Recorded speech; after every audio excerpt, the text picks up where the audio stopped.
মাংসই খেতে ইচ্ছা করতেছিল না। ফ্রিজে কিছুটা পরিমাণ হাঁসের মাংস ছিল, এই হাঁসের মাংসটা ভুনা করলাম আর তৃপ্তি নিয়ে সেহরিতে 4টা ভাত খাওয়া গেছে। তার সাথে আরো কি কি রান্না বান্না করলাম, আরো কি কি করলাম সকল কিছু আজকের ভিডিওতে শেয়ার করব। পুরো ভিডিওর সাথে থাকবেন। আসসালামু আলাইকুম, কেমন আছেন সবাই? বেশ অনেকদিন হয়ে গেছে কোনো প্রকারের ব্লগ ভিডিও শেয়ার করি না। রমজান মাসের কয়েকদিন হচ্ছে ব্লগ ভিডিও শেয়ার করছি, তারপরে হচ্ছে আর শেয়ার করতে পারিনি। এত ব্যস্ততার কারণে হচ্ছে ভিডিও করতে পারি না বা হচ্ছে ভিডিওর ভয়েস দিয়ে উঠতে পারি না। তো আপনাদের সাথে ভাবলাম অনেকদিন পর একটা ব্লগ ভিডিও শেয়ার করি। তো আজকে কি কি রান্না বান্না করব সেগুলো আপনাদের সাথে শেয়ার করব। তো এখানে হচ্ছে হাঁসের মাংস ভিজাই নিছি, হাঁসের মাংস রান্না করব। আর হচ্ছে ওদিকে ডাল রান্না বসাই দিছিলাম রাইস কুকারে, সেটা হচ্ছে হয়েই গেছে প্রায়, ওটা শুধু বাগার দেব। কাজ করার সময় বাচ্চা কাচ্চা এসে যদি কোনো কিছুর বায়না করে, যেই পর্যন্তটা আপনি দিবেন সেই পর্যন্ত শান্তি পাবেন না, তার চাইতে আগে দিয়ে তারপরে শান্তিতে একটু কাজ করি। এদিকে বলতেছে ট্যাং খাবে, তাই হচ্ছে একটু ট্যাং গুলে দিয়ে দিলাম। তো এখন বসে বসে খেয়ে নিবে আর আমি আমার মতো শান্তিতে একটু কাজ করব। ফ্রিজে হচ্ছে গরুর মাংস মুরগির মাংস ছিল, কিন্তু বিশ্বাস করেন গরুর মাংস মুরগির মাংস দিয়ে সেহরিতে না একদমই ভাত খাওয়া যায় না, আর ভাত খেতে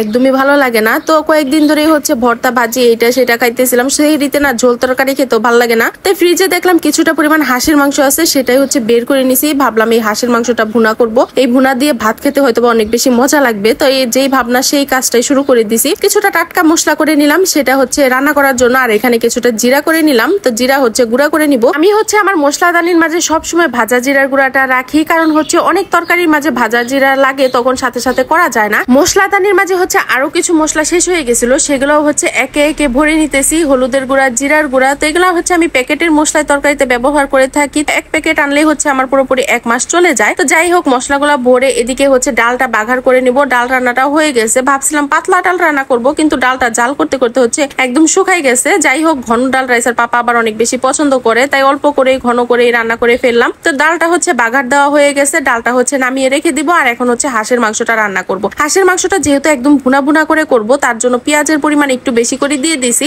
আর ভুনার মাঝে পেঁয়াজের পরিমাণ একটু বেশি করে দিলে সেটা খেতে কিন্তু বেশ ভালো লাগে। পেঁয়াজটা হালকা ভাজা ভাজা হয়ে যাওয়ার পর এখানে আদা রসুন বাটা, জিরা বাটা, তারপরে হচ্ছে হলুদের গুঁড়া, মরিচের গুঁড়া, ধনিয়ার গুঁড়া, স্বাদ মতো লবণ দিয়ে দিছি। এখন হচ্ছে মশলাটা ভালো করে কষিয়ে নিব। যেই কোনো তরকারির জন্য মশলাটা আপনি যত ভালো করে কষাবেন সেই তরকারিটা খেতে কিন্তু আরো বেশি স্বাদ হয়। হাঁসের মাংস রান্না করার জন্য এই মশলাটা কিন্তু আমি অনেক ভালো করে কষিয়ে নিছি। কিছুক্ষণ পর পর ঢাকনা তুলে তুলে নাড়াচাড়া দিয়ে তারপরে হচ্ছে সময় নিয়ে কষিয়ে নিছি। যে কোনো মশলাই হচ্ছে আপনি একটু সময় নিয়ে রান্না করলে সেটা হচ্ছে খেতে আরো বেশি ভালো হয়। তো এখানে হচ্ছে মশলার সাথে মাংসটা দিয়ে দেওয়ার পর ভালো করে হচ্ছে কষিয়ে নিব। কষানোতে এত পরিমাণ তেল উঠছে, দেখেই মনে হইতেছিল আজকের মাংস তরকারিটা অনেক বেশি স্বাদ হবে। যাই হোক, এখানে হচ্ছে শুকনা মরিচ আর হচ্ছে কাঁচা মরিচ আর হচ্ছে কিছু আস্ত রসুন দিয়ে দিছি। হাঁসের মাংস আমি যতভাবে রান্না করি না কেন, আমার কাছে মনে হয় যতক্ষণ না আমি আস্ত রসুন দিব, আস্ত রসুন ছাড়া ওই তরকারি আমার কাছে ভালোই লাগবে না। আস্ত রসুন চেপে ভাত দিয়ে খেতে এত মজা লাগে। তো যাই হোক, এদিকে সামান্য পরিমাণ হচ্ছে পানি দিয়ে দিলাম, আর ওটা হচ্ছে একদম শুকনো শুকনো করে নামিয়ে নিব। আর এদিকে আমি রাইস কুকারের পাত্রের মাঝে হচ্ছে কিছুটা